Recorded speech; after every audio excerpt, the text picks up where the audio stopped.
ಬೆಳಗಿನ ಬೆಳಕು. ಅರಣ್ಯಕಾಂಡ 7ನೇ ಅಧ್ಯಾಯ 10-88 ಯೆಹೋವನ ಮುಂದೆ 12 ದಿನಗಳು.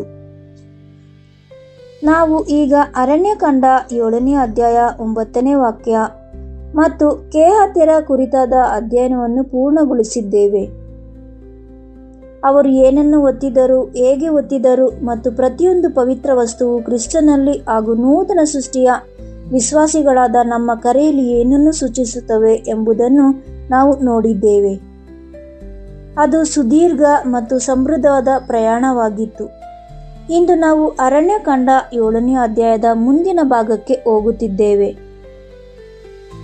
ಮೊದಲ ಬಾರಿ ಓದಿದಾಗ ಇದು ಪುನರಾವರ್ತನೆಯಂತೆ ಭಾಸವಾಗಬಹುದು.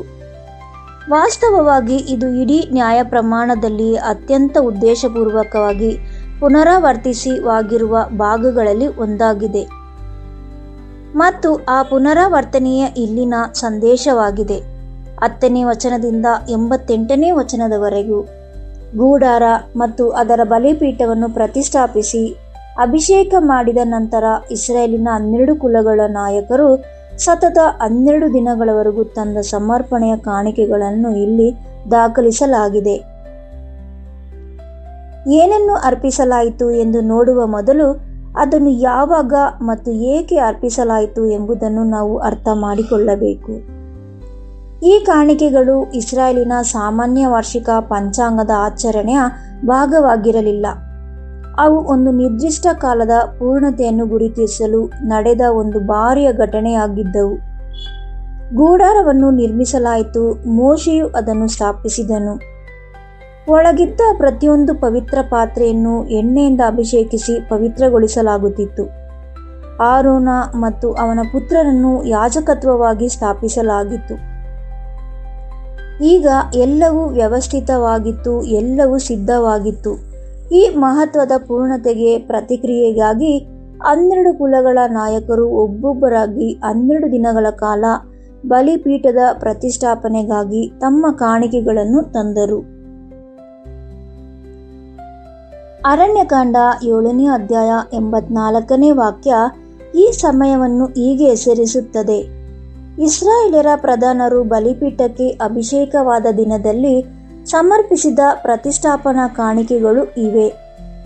ಪ್ರತಿಷ್ಠಾಪನೆ ಎಂಬ ಪದವು ದೇವರ ವಿಶೇಷ ಬಳಕೆಗಾಗಿ ಯಾವುದನ್ನಾದರೂ ಪ್ರತ್ಯೇಕಿಸುವುದನ್ನು ಮತ್ತು ಔಪಚಾರಿಕವಾಗಿ ಅರ್ಪಿಸುವುದನ್ನು ಸೂಚಿಸುತ್ತದೆ. ಈ ದಿನಗಳಲ್ಲಿ ಬಲಿಪೀಠವನ್ನು ಮೊದಲ ಬಾರಿಗೆ ಬಳಸಲಾಗುತ್ತಿರಲಿಲ್ಲ. ಅದು ಈಗಾಗಲೇ ಅಭಿಷೇಕಿಸಲ್ಪಟ್ಟಿತು.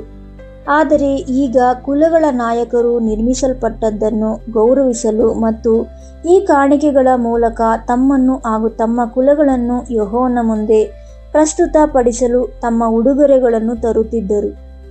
ಇದು ಗೂಡಾರವು ಸಂಪೂರ್ಣವಾಗಿ ಕಾರ್ಯಾರಂಭ ಮಾಡುವ ಕ್ಷಣದಲ್ಲಿ ಇಸ್ರಾಯೇಲರು ಒಟ್ಟಾಗಿ ಸಲ್ಲಿಸಿದ ಆರಾಧನೆಯಾಗಿತ್ತು.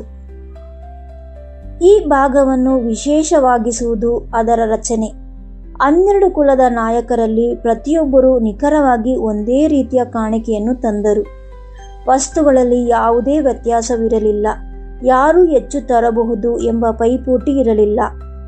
ಯೆಹೋವನ ಮುಂದೆ ತನ್ನ ಕುಲವು ಶ್ರೇಷ್ಠವಾಗಿ ಕಾಣುವಂತೆ ಯಾವ ನಾಯಕನು ದೊಡ್ಡ ಉಡುಗೊರೆಯನ್ನು ತರಲಿಲ್ಲ.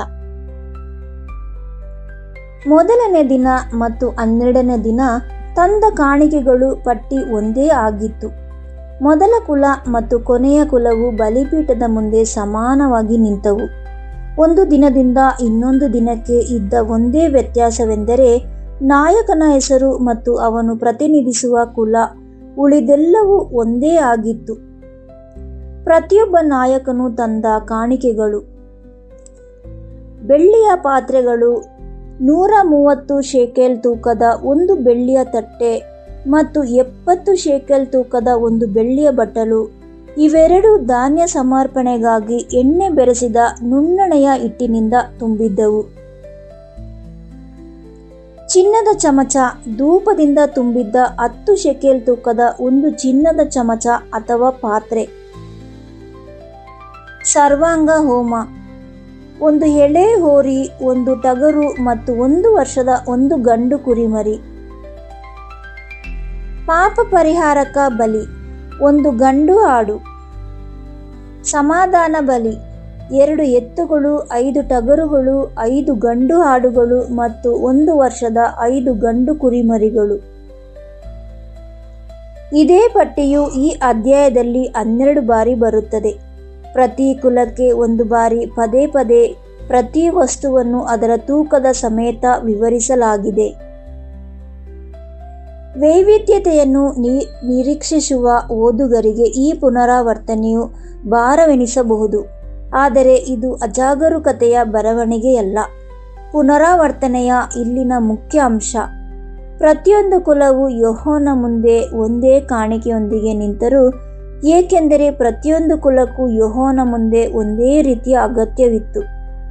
ಬಲಿಪೀಠದ ಮುಂದೆ ದೊಡ್ಡ ಮತ್ತು ಸಣ್ಣ ಕುಲಗಳು ಸಮಾನವಾಗಿದ್ದವು.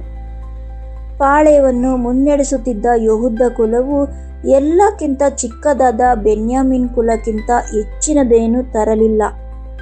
ದೇವರ ಮುಂದೆ ಪ್ರತಿಯೊಬ್ಬ ನಾಯಕನು ಇತರ ನಾಯಕರು ತಂದಿದ್ದನ್ನೇ ತಂದರು. ಬಲಿಪೀಠವು 12 ಮಂದಿಯನ್ನು ಸಮಾನವಾಗಿ ಸ್ವೀಕರಿಸುತ್ತಿತ್ತು. 12 ದಿನಗಳ ಕೊನೆಯಲ್ಲಿ ಅರಣ್ಯಕಾಂಡ 7ನೇ ಅಧ್ಯಾಯ 88ರಿಂದ 84 ಅರ್ಪಿಸಲಾದ ಎಲ್ಲವುಗಳ ಪೂರ್ಣ ಸಾರಾಂಶವನ್ನು ನೀಡುತ್ತದೆ. 12 ದಿನಗಳಲ್ಲಿ ಒಟ್ಟು 2400 ಶೆಕೆಲ್ ಬೆಳ್ಳಿಯ ತೂಕದ 12 ಬೆಳ್ಳಿಯ ತಟ್ಟೆಗಳು ಮತ್ತು 12 ಬೆಳ್ಳಿಯ ಬಟ್ಟಲುಗಳನ್ನು ತರಲಾಯಿತು. ಒಟ್ಟು 120 ಶೆಕೆಲ್ ಚಿನ್ನದ ತೂಕದ 12 ಚಿನ್ನದ ಚಮಚಗಳನ್ನು ತರಲಾಯಿತು. ಸರ್ವಾಂಗ ಹೋಮಗಳಿಗಾಗಿ 12 ಎಳೆ ಹೋರಿಗಳು, 12 ಟಗರುಗಳು ಮತ್ತು 12 1 ವರ್ಷದ ಗಂಡು ಕುರಿಮರಿಗಳು. ಪಾಪ ಪರಿಹಾರಕ ಬಲಿಗಳಿಗಾಗಿ 12 ಗಂಡು ಆಡುಗಳು. ಸಮಾಧಾನ ಬಲಿಗಳಿಗಾಗಿ 24 ಎತ್ತುಗಳು, 60 ಟಗರುಗಳು, 60 ಗಂಡು ಆಡುಗಳು ಮತ್ತು 60 ಗಂಡು ಕುರಿಮರಿಗಳು. ಈ 12 ದಿನಗಳಲ್ಲಿ ಅರ್ಪಿಸಲಾದ ಪ್ರಯಾಣವು ಬಹುತ್ತಾಗಿತ್ತು. ಆದರೂ ಪ್ರತಿಯೊಂದು ವಸ್ತುವು 12 ವಿಭಿನ್ನ ವ್ಯಕ್ತಿಗಳಿಂದ ದಿನಕ್ಕೊಬ್ಬರಂತೆ 12 ಬಾರಿ ಪುನರಾವರ್ತನೆಯೂ ಆದ ಪಟ್ಟಿಯಿಂದ ಬಂದವು. ಲೆಕ್ಕಾಚಾರದಲ್ಲಿ ಒಂದು ವಿವರವನ್ನು ಗಮನಿಸದೆ ಬಿಡಬಾರದು. ಪ್ರತಿಯೊಂದು ತಟ್ಟೆಯ ಬೆಳ್ಳಿ 130 ಶೆಕೆಲ್ ಮತ್ತು ಪ್ರತಿಯೊಂದು ಬಟ್ಟಲು 70 ಶೆಕೆಲ್. ಇವೆರಡೂ ಸೇರಿ ಒಬ್ಬ ನಾಯಕನಿಗೆ 200 ಶೆಕೆಲ್ ಬೆಳ್ಳಿಯಾಗುತ್ತದೆ. 12 ನಾಯಕರು ಗುಣಿಸು 200 ಶೆಕೆಲ್ ಎಂದರೆ ಒಟ್ಟು 2400 ಶೆಕೆಲ್ ಬೆಳ್ಳಿ ಮತ್ತು ಚಿನ್ನ. ಪ್ರತಿ ಚಮಚ 10 ಶೆಕೆಲ್, 12 ಚಮಚ ಸೇರಿ 120 ಶೆಕೆಲ್ ಚಿನ್ನ. ಈ ಸಂಖ್ಯೆಗಳಲ್ಲಿ ಯಾವುದೂ ಆಕಸ್ಮಿಕವಾಗಿ ಸೇರಿಸಲ್ಪಟ್ಟಿರುವುದಿಲ್ಲ. ನ್ಯಾಯ ಪ್ರಮಾಣದಲ್ಲಿ ಬೆಳ್ಳಿಯು ಸದಾ ವಿಮೋಚನೆಯನ್ನು ಸೂಚಿಸುತ್ತದೆ. 30 ಬೆಳ್ಳಿಯ ನಾಣ್ಯಗಳು ದೋಷ ಪರಿಹಾರಕ ಅರ್ಧ ಶೆಕೆಲ್ ಹಣ, ಗುಲಾಮನ ಬೆಲೆ ಮತ್ತು ಚಿನ್ನವು ಅರ್ಪಿಸಲ್ಪಟ್ಟದ್ದರ ದೈವಿಕ ಸ್ವಭಾವವನ್ನು ಸೂಚಿಸುತ್ತದೆ. ಬೆಳ್ಳಿ ಮತ್ತು ಚಿನ್ನದ ಪಾತ್ರೆಗಳು ನುಣ್ಣನೆಯ ಹಿಟ್ಟು ಮತ್ತು ಧೂಪದಿಂದ, ಅಂದರೆ ಧಾನ್ಯ ಸಮರ್ಪಣೆಯ ಮತ್ತು ಆರಾಧನೆಯ ಸುವಾಸನೆಯಿಂದ ತುಂಬಿದ್ದವು. ಪಾತ್ರೆಗಳ ತೂಕದಲ್ಲೂ ಈ ಸಮರ್ಪಣೆಯ ಸಂದೇಶ ಸಾರುತ್ತಿತ್ತು.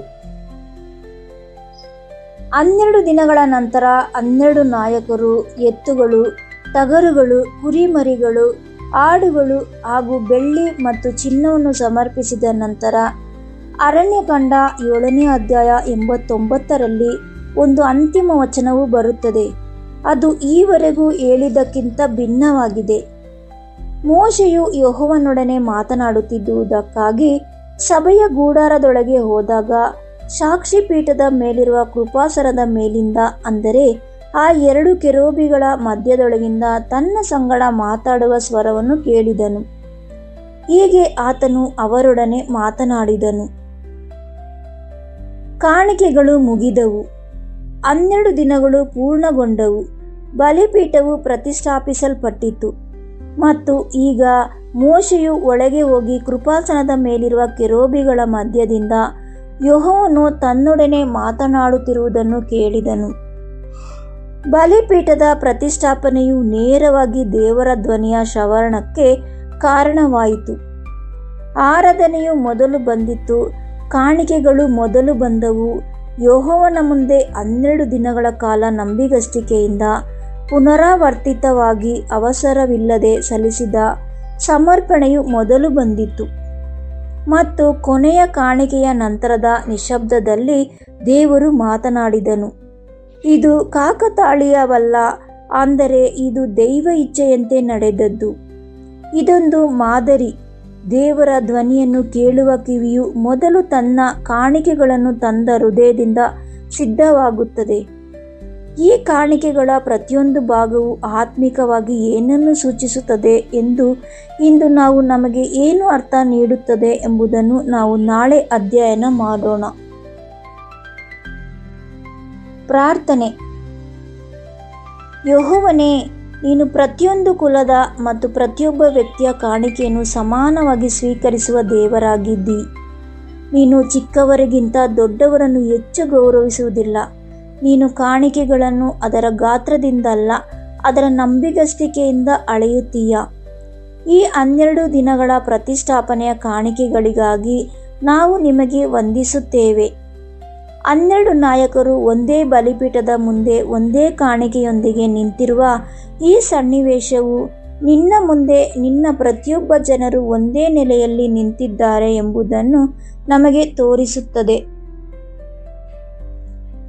ಎಲ್ಲಕ್ಕಿಂತ ಹೆಚ್ಚಾಗಿ ಈ ಅಧ್ಯಯನವನ್ನು ನಿಶ್ಶಬ್ದವಾಗಿ ಮುಕ್ತಾಯಗೊಳಿಸುವ ಆ ವಚನಕ್ಕಾಗಿ ನಾವು ನಿಮಗೆ ವಂದಿಸುತ್ತೇವೆ. ಅಂದರೆ ಕಾಣಿಕೆಗಳು ಪೂರ್ಣಗೊಂಡ ನಂತರ ಮೋಶೆಯು ಕೆರೂಬಿಗಳ ಮಧ್ಯದಿಂದ ನಿನ್ನ ಧ್ವನಿಯನ್ನು ಕೇಳಿದನು. ಈ ಕ್ರಮವನ್ನು ನಮಗೆ ಕಲಿಸು.